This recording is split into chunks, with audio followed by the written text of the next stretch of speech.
Welcome everybody to our Bank Holiday Hope live stream. My name's Emma Nash and I'm part of the Evangelism and Growth Team. My name's Holly Adams and I'm also part of the Evangelism and Growth Team. So today we're going to be thinking a little bit about the ways that you use bank holidays for mission and evangelism. Now we're recording this in February and there's lots of bank holidays on the horizon coming up that we think it's about time that you start planning your mission and outreach over the bank holiday weekends. So we've got Easter, which is the 7th to the 10th of April, obviously a very busy time for churches for lots of reasons, but a great time to do some outreach and mission and sharing the story of Easter. And then we've also got the Coronation bank holiday weekend, which is the 6th to the 8th of May. So there's an additional bank holiday there for us to be doing some community outreach. Yeah, bonus bank holiday. Very exciting. Okay, so we've put together a few ideas for you tonight, ideas for sharing Jesus and engaging with your community over the bank holidays. We kind of group them under a number of headings. So first of all, let's have fun together. So many opportunities to have fun together over the bank holidays and to include food. Don't know about you, Holly, but anything involving food gets my vote. So for example, really obvious one, Easter egg hunt. So we can see in the picture, kids having an Easter egg hunt. The only problem is the last time I did that, I hid such small eggs and I just kind of ended up throwing them around the garden and I forgot where they were. Oh no, that's such a waste of good chocolate. I know, I was a bit gutted, but I don't know if I needed a map to show where. Anyway, so hide your Easter eggs, make sure you know where they are. Or like cream tea. Again, it's a classic kind of British bank holiday treat. Don't know anyone. Let's not get into what do you have first though, cream or jam? That's an unending debate. Yeah, so apparently I have it the Cornish way, which is jam and then cream. Oh, Emma, I'm not sure we can be friends anymore. Let's sort that out another time. How disappointing. Or breakfast on Easter Sunday, like cooked breakfast. Yes. I like a cooked breakfast, eh? Yeah, definitely. I'm also got to say, Emma, that I'm very jealous of your snazzy background and feeling like I'm not quite doing the job with my ordinary room behind me. But some more ideas for having fun together over the bank holidays. Well, I once had a church that did a dial a donut scheme. So they bought a ton of donuts, not a literal ton, just a lot of donuts. And then they put little postcards through the whole community's doors saying, we're running this scheme. It's like I can't remember how much they charged, like £1 a donut. It probably wasn't that much. Ring this or text this number or ring this number and we'll bring you a donut. And then they all had their bikes and they were cycling around the community whenever they got a text saying, bring us a donut. And it was a brilliant way of, knocking on the door, having a great chat with people, blessing people. People thought it was hilarious. And I think you could so easily do something like that on a bank holiday. And you could do it with anything. It doesn't have to be donuts, cake, whatever you like, but it's a great way to sort of show your community that you're there and serve them in that way. Or if you're not into eating, isn't that cool? I think it's such a great idea. It works particularly well on like a housing estate, or if you're doing outreach to a particular place, it works really well. But if you're not into food quite as much as Emma and I are, if you're a bit healthier, then you could organise a community fun run. I think this is particularly great on Easter Monday, get everyone dressed up as rabbits and chickens and sheep and running around the community. Or you could organise something like a craft fair or a street party. And I think the street party is particularly brilliant for the coronation. I know it probably feels like we only recently did street parties for the Jubilee, but it's another great excuse really to get your community together and have a party. We've got a resource actually that helps you to do that and helps you think through all the different aspects of planning a street party, and we'll pop that in the comments so that you can find that online. But it's a resource that talks you through every aspect that you need to think about if you're planning a street party. Sounds fantastic. Yeah. Another idea is you could live stream the coronation, couldn't you, Emma? You could sort of put it on in church and invite people to come and watch, and it might be quite a nice way of gathering people. But I think if you're going to do that, you do need to think about TV licenses and the way that works. Make sure you're licensed. Don't do it just because me and Emma have told you to. Make sure you check out all the legal requirements. Yeah, we're going to pop a link in the comments under the video taking you to the TV licensing website, where it's got all of the guidelines about exactly who needs a license. And from my reading of it, I'm pretty sure you would need one, but it's not crazy money. And I think you make a one-off payment. I think it covers you for the year, but check out the link below. So have fun together. Loads of thoughts there. I'm particularly loving Dial a Donut. Really gonna think about when I can make that happen in my community. But secondly, you could just join in with what's already happening, because there's probably loads already planned. So yeah, it's not always up to us, is it, to do it all? It's really not, particularly if you're a small church, or you haven't got a lot of people who would have the energy to organise something like that. Just join in with what your local community is doing. If they've already got a street party planned, see how you could help. Or perhaps individual members, if they live on streets, whether they're already planning a street party, brilliant, just join in. If your town organises an Easter egg hunt, join in with that, see if they need any help. Could you supply fair trade chocolate Easter eggs, for example, for it, or encourage them to do a fair trade option? So there's the Coronation Big Lunch, kind of related to that. I guess it's probably related to a street party. I think probably that's what they had in mind when they put it together. The Eden Project, and again, we're going to put the link below the video for you in the comments. The Eden Project organises the Big Lunch, which they encourage people to do in the summer to get people in the community together to eat.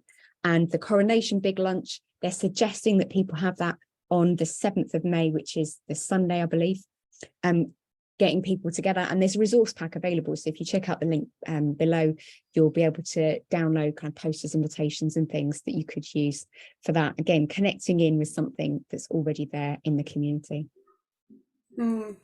Fab, thank you, Emma. So we've done have fun together, join in with what's already happening, and we're going to think a little bit now about the ways that we can share our faith sensitively over the bank holiday weekends that are coming up. So evangelism often gets a bit of a bad rep, but it's something that we're all called to, and something that we can all benefit from as we share our faith with others. And this doesn't mean sort of aggressively telling people about our faith, but it means as we're building relationships with the people in our community by having all this fun together and joining in with all our parties, just being authentic, being who you are, and sharing a little bit about your faith with the people that you're meeting.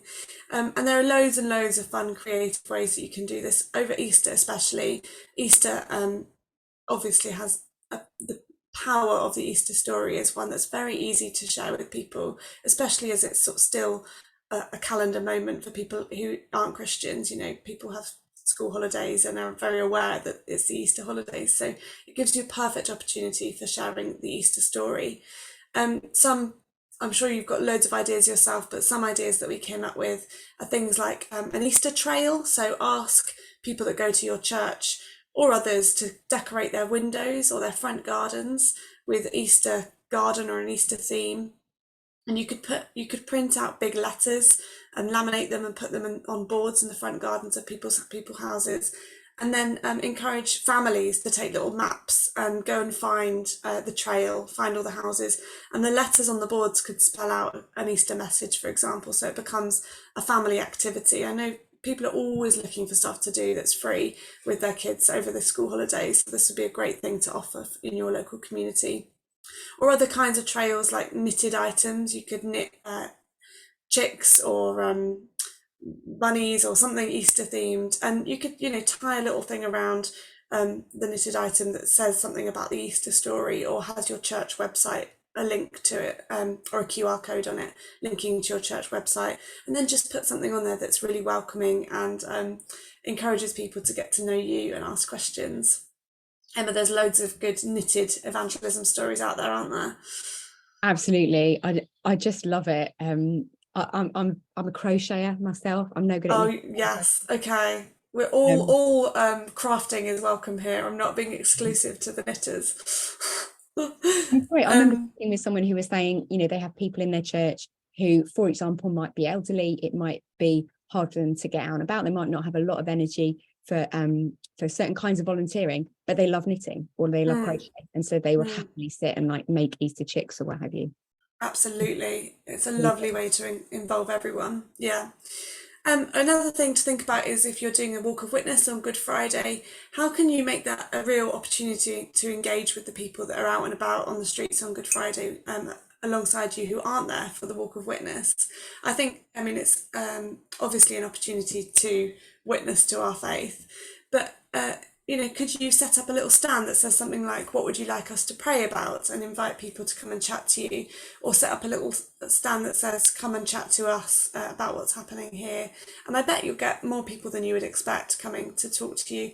Or could you meaningfully engage passers-by in some other way, maybe giving out small bags or messages to people that are just a blessing to people, rather than trying to enforce anything. And I think we also thought about some opportunities for door knocking, and I know door knocking is something that generally terrifies people, but again, how do we turn that into a blessing? How do we visit the people that live in our neighbourhoods and offer prayer, or offer something that blesses them, a gift of some kind? Could you go out on Easter Day or Easter Monday and give out daffodils, for example, or chocolate eggs, and along with those, a little gospel message for people? There's lots of ways to do that creatively, aren't there, Emma? Absolutely.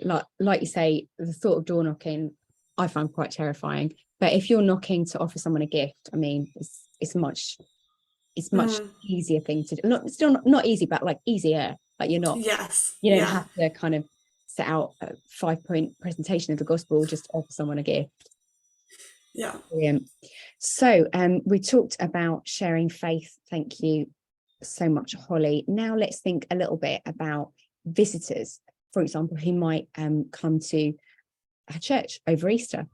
Easter is one of the great Christian festivals. It's almost as well known as Christmas. People know what it is, or vaguely know what it is. They might come along to your church at Easter. And so if they do, how are you going to welcome visitors? How are you going to make them feel at ease and include them as part of the service? So just a few thoughts. When you're choosing hymns, I mean, it's difficult. Have you ever been to a service, Holly, where you don't know any of the songs? Yeah, like more often than I would even expect. I've been a Christian for over 10 years now, even longer than that. And I forgot how old I was then. And I went to a church service really recently. In fact, yesterday, for Ash Wednesday, I went to a church service and I didn't know a single one of the hymns. It was a different church to my normal church and a different tradition. And I didn't know any of them. I was so shocked. Yeah, and it's like you say, and those of us who are used to going to church, we probably have a higher tolerance for that. We probably think, oh, well, I'll just listen and it's okay. Yeah, but if someone mumble along. Yeah, if someone's never been to church before, that could be quite off-putting for them. So a few simple ideas. There are hymns that we can sing to tunes that people know very well. So for example, I Cannot Tell is sung to the tune of the Londonderry Air. So Danny Boy, in other words, I cannot tell why he whom angels worship. It's actually really beautiful, and I find it really moving whenever we sing it. Or like the Dam Busters tune, God is our strength and our refuge. Oh, this is amazing, Emma. This is brilliant. I didn't know we were ever bringing our singing voices to this live stream. Apologies, folks, for having to listen to me. But do you see what I mean? There are a number of hymns that you can sing to tunes that people are much more likely to know. Holly, you had a really awesome idea that took it a step further, didn't you? Yes, well, I do, as usual, I took it a step further, and I thought we could just write our own words to tunes that we know. So pick a pop song and write a new Easter song to it. And there is a organisation called Sing Along that does this actually for real, Sing Along at Easter. And it's brilliant, but I was thinking we could just make our own up. But you'd have to be probably more gifted with music than I am to do that. Genius. I mean, other things to think about, just choosing carefully the language that we use in worship, trying to use language that's simple, trying to avoid church jargon, using language that has a plain meaning that people who've never been to church before might understand. I mean, really obvious stuff. You talk about being washed in the blood of the Lamb. Unless you're dyed-in-the-wool churchgoer, you're probably not going to understand what that means. But yeah, even things, Emma, like I remember someone saying, "What offer one another a sign of the peace." You know, we say that, don't we, in our liturgy, and people who don't go to church have absolutely no idea what that means. Like Mm. even us, I think many of us are confused now post pandemic what we're meant to do at that point in the service. But Yeah. if you've not been a churchgoer, you know, so I think it's worth going through your service plan with a fine tooth comb and just thinking, would my next door neighbour who doesn't go to church have a clue what this means? Yeah. So it's not just language, is it? It's also the symbols and the practices and the gestures that we use, like you say, like the peace. I remember the first time I was in a church that saw that, and I was like, what on earth is going on? Just simple things like explaining to people what's happening. In the church where I attend, we make a point of saying, when the offering goes round, we say, you're welcome to make a donation, but this is mainly for people who attend regularly. So we kind of make the point that we don't expect you to give money if this is your first time here, but you're welcome to. Just little things like that. Thinking about activities for children as well.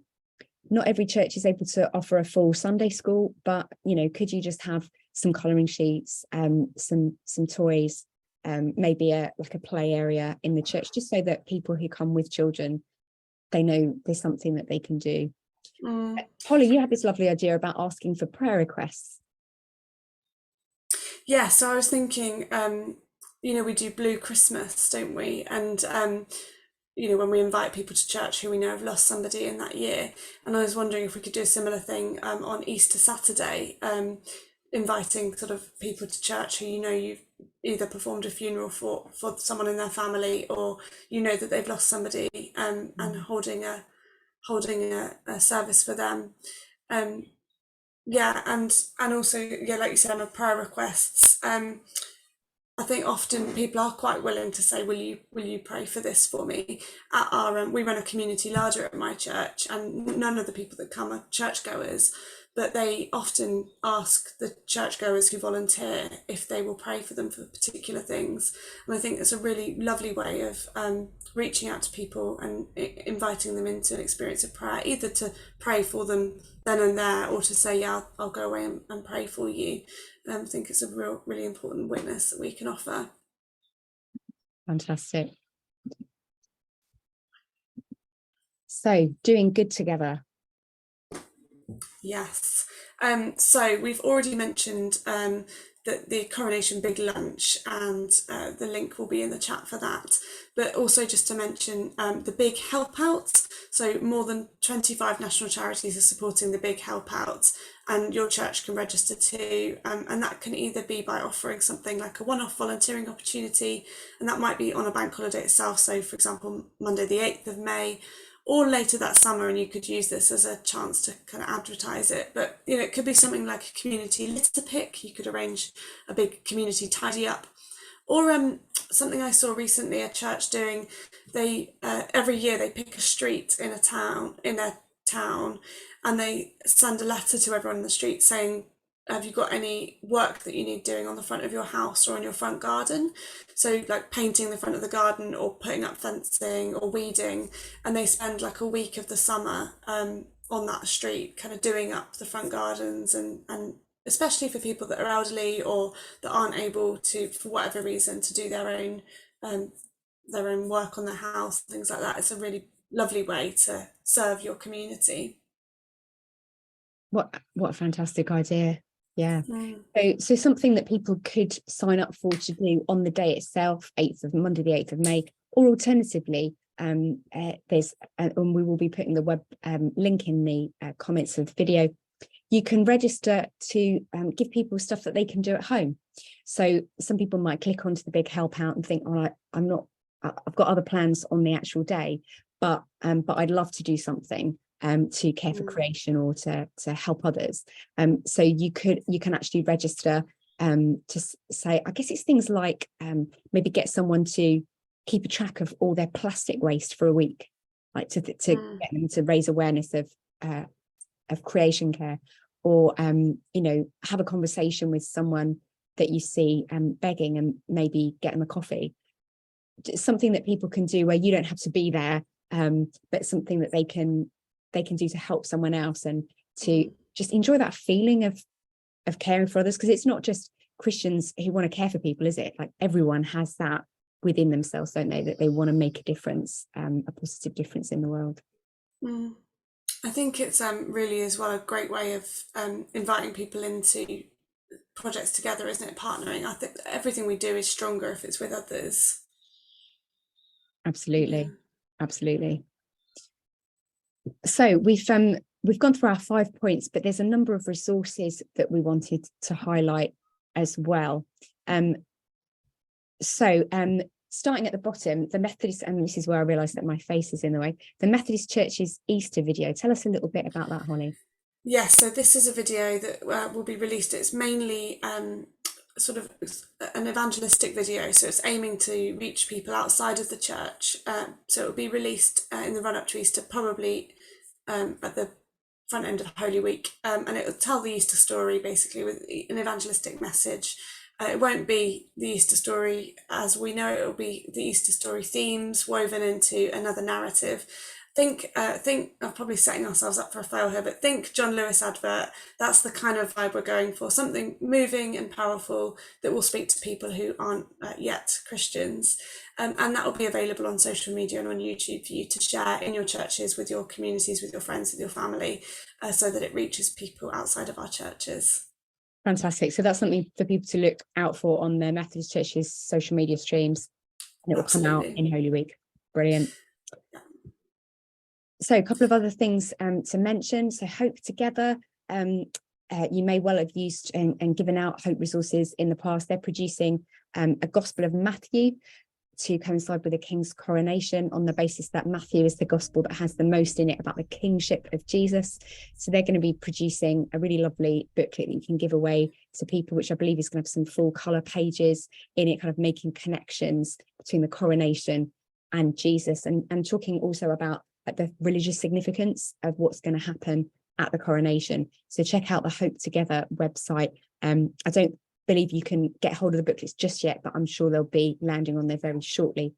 And Methodist Women in Britain, their website mwib.org.uk has some Lent resources that you might find really helpful, based around on the theme No Borders to God's Love. So if you're looking for something as a church to take you through Lent, check out their resources available on the website. Well, you better get moving, because we are currently in Lent, so time is running fast. Absolutely. And also just thinking, Emma, it'd be great if people were willing to share their own ideas and links in the comments section on this video, so that we can see, lots of different ideas and creative ways that people are engaging in mission over those bank holiday weekends. It'd be lovely to see the comments section full of your fabulous ideas that you've already had and the things that you're planning.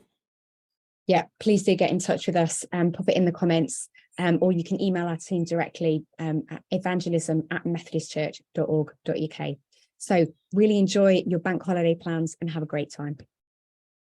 Bye-bye.